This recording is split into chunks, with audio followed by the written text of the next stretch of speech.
I said it was pathetic, and I'll say it again.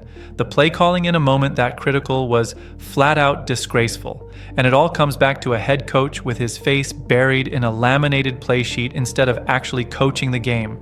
Enough. I'm done. I'm completely done with this entire process. When you draft the second coming of football Jesus next April, when he walks across Lake Erie and goes 15-2, I'll gladly admit I was wrong. I'll say it publicly. Until then, spare me the excuses. Let's be honest. Did Joe Flacco look awful in this offense, Chris? Yes. Did Dylan Gabriel look awful in this offense, Chris? Yes. And here's the kicker, Shedeur Sanders looks better than I ever expected him to in this dysfunctional, broken offense. Because the offense is trash. The coaching is trash. And I genuinely don't recognize Kevin Stefanski anymore. I don't know what happened to him, but the Cleveland Browns are a full-scale dumpster fire. No spin, no sugarcoating, 3 wins, 12 losses, another season where the fan base gets dragged face first through the mud. But here's where it goes from depressing to infuriating. Let's set the scene properly. The Browns just went up against the Buffalo Bills, a battle-hardened roster packed with playoff veterans who've lived in January football for nearly a decade straight. Cleveland countered with a lineup riddled with rookies, including a rookie quarterback and an offensive line missing every single starter. Not one. 0. A completely makeshift front. And did anyone acknowledge that reality? Did the media, the fans, the organization itself? No. Not one voice on the post-game show said, hey, we just faced arguably the best team in the AFC while fielding a roster full of kids. Nothing. Silence. What is wrong with you people? Now let's talk about what actually happened on the field. Shedeur Sanders posted his fastest time to throw all season. 2.7 seconds. That wasn't because he suddenly morphed into Patrick Mahomes. It was because the coaching staff spent an entire week hammering one message into his head. Get the ball out. Faster. Don't hold it. Don't pat it. So what did Shedeur do? Exactly what he was told. He became a pure check-down distributor, unloading the ball at lightning speed, and somehow he looked worse than ever. So here's the real question. Is that on the quarterback or is that on the coaching? Because this isn't new. Joe Flacco looked completely lost in this offense. Dylan Gabriel looked neutered, stripped of confidence and creativity. Veteran quarterbacks, young quarterbacks, it doesn't matter. They enter Kevin Stefanski's system and suddenly look like they forgot how to play football. That's not coincidence. That's systemic failure.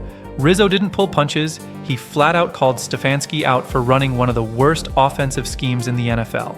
And the numbers don't just support it, they indict it. Stefanski's collapse as a head coach is historically alarming. In his first 4 seasons, he won at a 552 clip.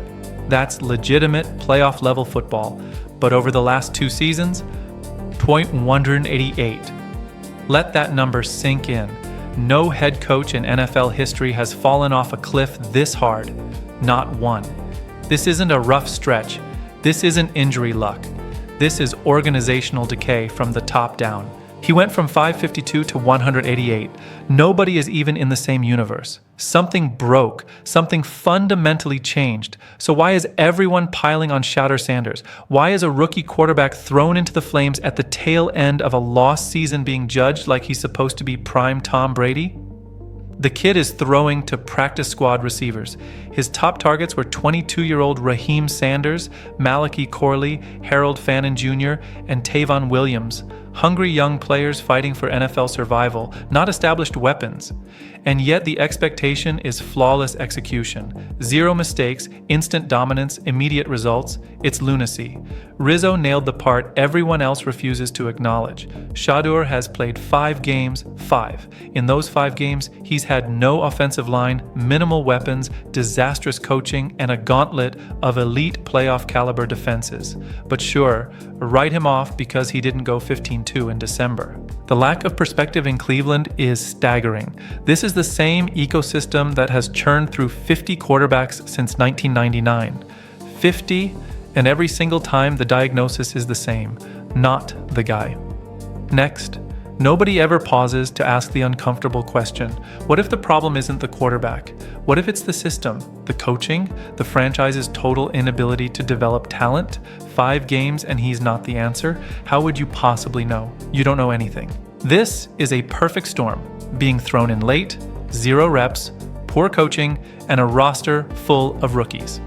Zoom out and look at the damage Stefanski's offense has done across the board. Baker Mayfield arrived with swagger and left Cleveland mentally shattered. Joe Flacco, a Super Bowl MVP, looked washed in this system, then immediately revived his career elsewhere. Dylan Gabriel showed flashes, but was coached into fearing mistakes so deeply that he stopped attacking the field altogether. And now, Shedeur Sanders is being fed into the same grinder. Stefanski's philosophy has become painfully clear. Don't lose the game, not win the game, not empower your playmakers, just play scared, minimize risk, dump the ball quickly, avoid mistakes at all costs, protect the stat sheet. That mindset doesn't develop a franchise quarterback. It suffocates one. It breaks them before they ever get a chance to become great. Rizzo made a brilliant comparison to Josh Allen and the Buffalo Bills. When Allen entered the league, he was raw, erratic, wildly inaccurate. He had a cannon for an arm and freakish athleticism, but his game was unrefined and inconsistent. And what did Sean McDermott and Brian Daboll do? They didn't shove Allen into a rigid, outdated system. They didn't coach the life out of him. They built the offense around his strengths. They let him run. They let him scramble. They let him take chances, fail forward, and grow into the quarterback he was capable of becoming. Cleveland does the exact opposite. They take every quarterback who walks through the door and force him into their prehistoric offensive template. When it predictably collapses, they point the finger at the quarterback, discard him, and move on to the next sacrificial offering. This cycle of dysfunction has been repeating itself for decades. Now let's address the elephant in the room, the leaks.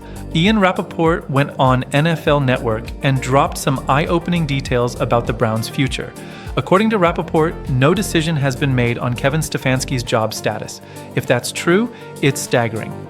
The season is over. You're 3-15. How do you not know what direction you're taking with your head coach at this point? But it gets worse. Rappaport also reported that general manager Andrew Berry will play a major role in determining Stefanski's fate and the franchise's path forward. Think about that for a second. The same GM who has repeatedly missed on wide receivers. The same GM who failed to construct a functional offensive line. The same GM who cycled through quarterbacks like disposable parts. That's the person deciding the future. Based on the resume, that authority hasn't been earned. Number 1, he hasn't solved quarterback or receiver, literally the two most important positions in modern football. Number 2, the entire league is built around elite quarterback-receiver pairings, and Cleveland has consistently failed to find either.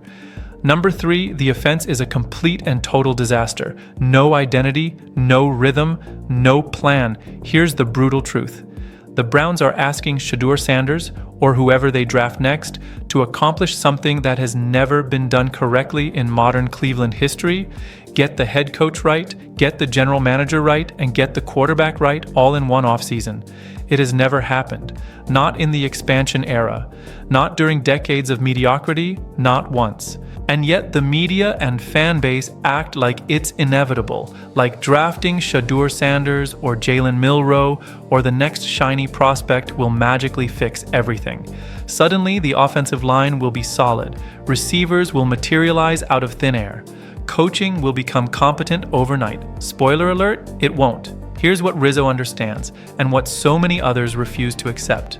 Development takes time. Growth requires patience. Infrastructure matters more than raw talent. You can draft the most gifted quarterback on the planet, but if you put him behind a garbage offensive line, surround him with replacement-level weapons, coach him to play terrified, and provide zero organizational stability, he will fail. Every single time. Cleveland has built a quarterback graveyard. Not because they can't identify talent, but because they've never given anyone a real opportunity to succeed.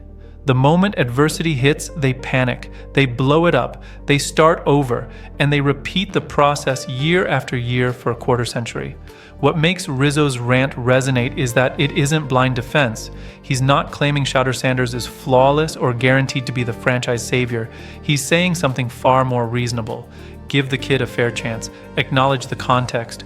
Understand that he's playing behind backups of backups, throwing to inexperienced receivers, being coached by a staff with a proven inability to develop quarterbacks while facing elite competition. Against Buffalo, the effort was undeniable. The Browns fought. They competed, they showed heart.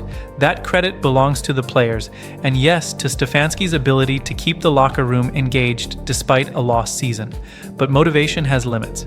At some point, effort must be paired with competence. Players need schemes that maximize strengths, not systems that coach fear and hesitation into their DNA. That's where Stefanski has failed, catastrophically. Whoever is under center next year will benefit simply because the bar is so low that competent offensive coaching would be an upgrade. What we're watching right now isn't functional, and everyone in the league knows it. The players know it. The organization knows it. So what happens next? Do the Browns clean house? Do they fire Stefanski and Barry and finally reset the foundation? Do they give Shedeur Sanders another year with new coaching?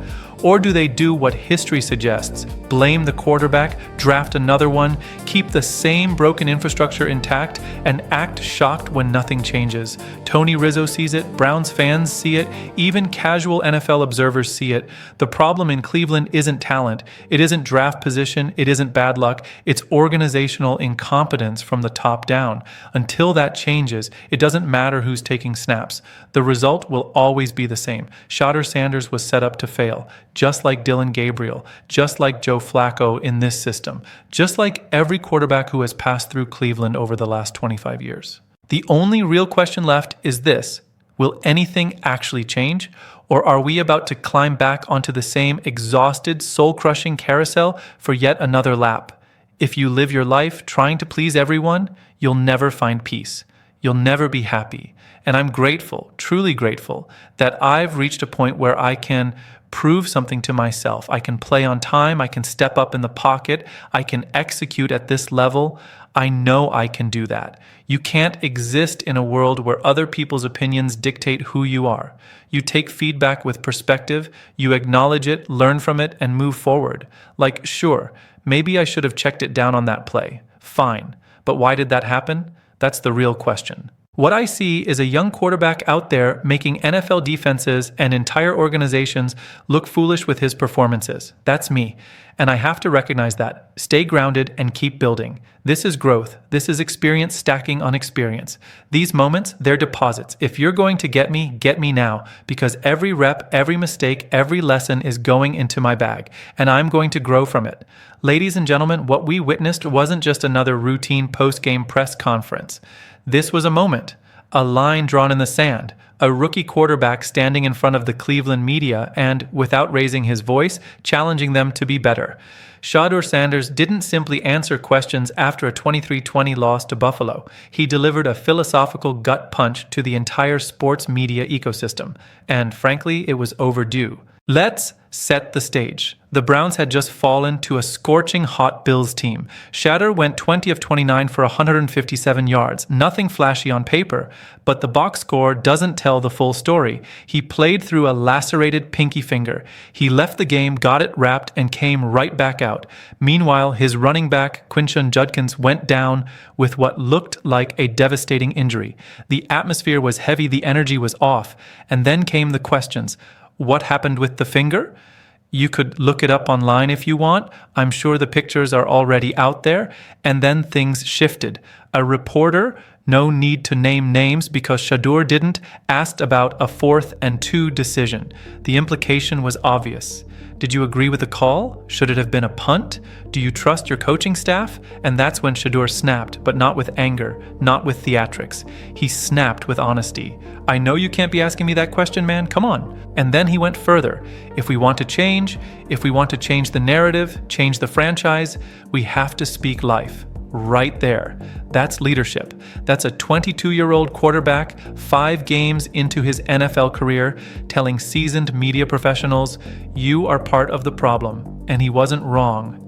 How many times have we watched media narratives twist a quarterback's words just enough to manufacture locker room tension? How often do reporters ask loaded questions designed to fracture trust and spark controversy? It's an old playbook. Most players dodge it. They give the safe, rehearsed answer. Not Shatter Sanders. Not this time. He said what players across the league think but rarely say. You're asking questions that divide teams. You're manufacturing dysfunction. And if we're going to build something real, we have to speak life into each other, not tear each other apart. The rookie quarterback just gave the media a masterclass in accountability. The audacity, the nerve, the intelligence, it was remarkable. Now, let's slow down and talk context, because context matters. The Cleveland Browns are a mess, full stop. This franchise has treated quarterbacks like disposable content. Baker Mayfield, gone. Deshaun Watson, that saga deserves its own documentary. A defense that was once elite is now getting gashed. Buffalo ran for 164 yards. James Cook alone had 117 on just 16 carries. Cleveland's receivers, dead last in the league according to Pro Football Focus. Pass protection, also dead last. And into this chaos walks Shatter Sanders, a fifth-round pick, thrust into the starting role mid-season, expected to save the franchise. That's an absurd burden for any rookie. Most first-year quarterbacks get time. They sit, they learn, they develop. Shadur was thrown into the deep end with concrete shoes. And yet, he flashes, he shows poise, he shows command. Enough that analysts like Skip Bayless, love him or hate him, are calling him a future star. Look at the drives, 4 scoring possessions, an 8-play, 69-yard touchdown drive, a 13-play, 65-yard field goal drive, a 14-play, 67-yard touchdown drive, another 8-play scoring march. That's sustained offense, that's rhythm, that's execution against one of the hottest defenses in football, 8 of 14 on third down. Let that sink in. Over 57% on the most important down in football against Buffalo. But the most impressive part of that press conference wasn't the media call-out. It was the maturity, the self-awareness, the understanding of process. Shatter kept coming back to the why. Why did the play fail? Why did he take the sack? Why did the read break down? He wasn't deflecting blame. He wasn't making excuses. He was explaining, and that distinction matters. When discussing the final drive, when Buffalo made the perfect defensive adjustment, he didn't complain. He gave them credit. He broke down the coverage. He explained the linebacker drop, the peeled defender, the timing disruption. That's film room talk. That's a quarterback who isn't just reacting. He's processing, learning, growing. That's not the language of an overwhelmed rookie. That's the language of a quarterback being built in real time. Thank you guys. See you next video.